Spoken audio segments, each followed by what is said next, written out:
Welcome back to my inner sanctum. I'm your hostess, Countess Elizabeth, mistress of the macabre. There's something about being underground that is deeply soothing to me. Exploring in underground catacombs, to me, would seem such a fun idea. Today, we will go exploring in the Odessa Catacombs, one of the longest catacombs in the world. So let us grab our flashlights and follow the deep winding corners of the catacombs and explore our grotesque curiosity. Known as the Pearl of the Black Sea, Odessa is one of the most captivating destinations in Ukraine, but while its magnificent architecture and beautiful beaches are relatively well known, the most enthralling destination here is actually located beneath the city. In fact, in Odessa, when someone's water line suddenly breaks, or a house settle oddly, or a family's pet goes missing, it isn't uncommon for Ukrainians to curse about those damn catacombs. They're not being delusional, for underneath their houses run 2,500 kilometers of catacombs carved into the limestone the city is built upon. To get a sense of how much tunnel system that really is, it's only about 2,138 kilometers from Odessa to Paris, so quite long.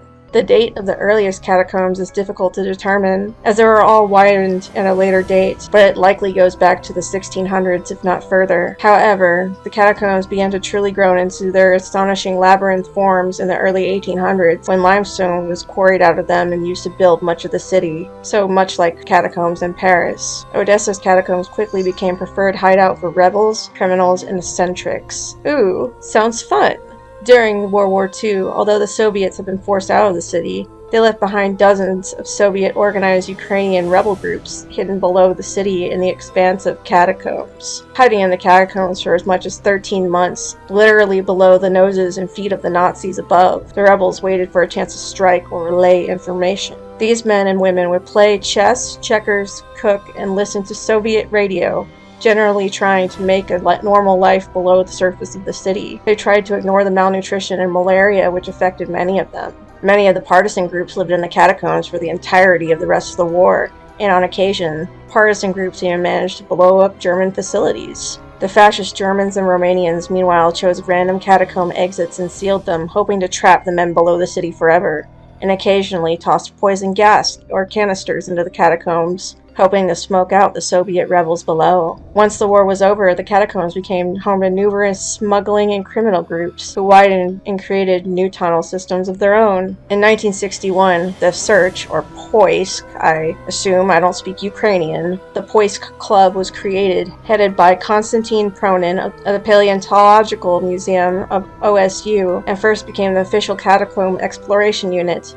meant to explore the catacombs and help document history of the partisan movements. Today there's an entire Ukrainian subculture of catacomb explorers with dozens of semi-professional groups, often quite competitive, exploring the catacombs. They go on multi-day underground treks known as expeditions to document and map the system. At least they're going in groups. Imagine if it's just one person going at it alone.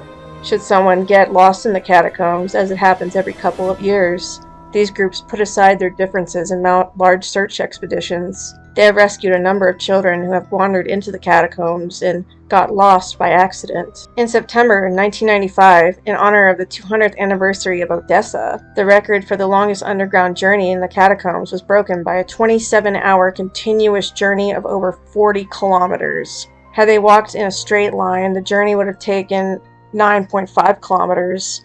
But the winding labyrinth that the catacombs are, it took 27 hours to go 40 kilometers. Shortly after the mapping of this huge unexplored area of the catacombs known as K-29 was begun, partisan weapon caches such as rifles and grenades are occasionally still found within the tunnels, and about once every 5 years a body is found. On rare occasions, these bodies are almost perfectly mummified, freeze-dried by the cold, dry air of the tunnels. Can you imagine going exploring under there and accidentally finding a body? While most of their time the bodies are found from long ago, such as during the World War II era, old bones of soldiers and smugglers, more recent accidents have been known to happen. On January 1st, 2005, some Odessa teens decided to spend a New Year's night party in the catacombs. However, in a very drunken revelry, a member of the group, a girl named Masha, allegedly became separated and lost in the catacombs. As the story goes, she spent 3 days wandering the freezing cold and pitch black before she died of dehydration.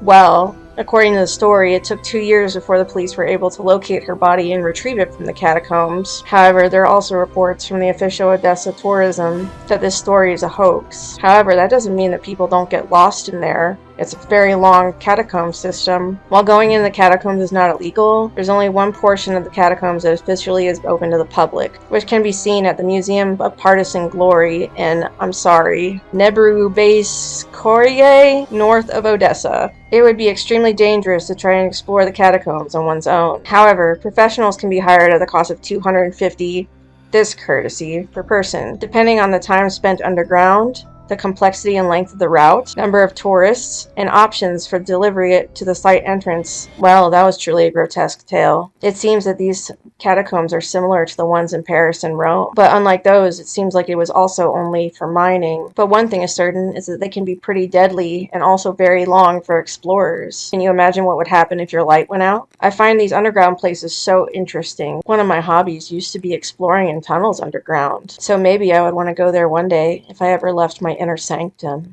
May the souls of the lost who went exploring there rest in peace. Thank you for watching my video. Like, subscribe, and share if you would also like to keep exploring our grotesque curiosity. We will meet again in the darkness of the night.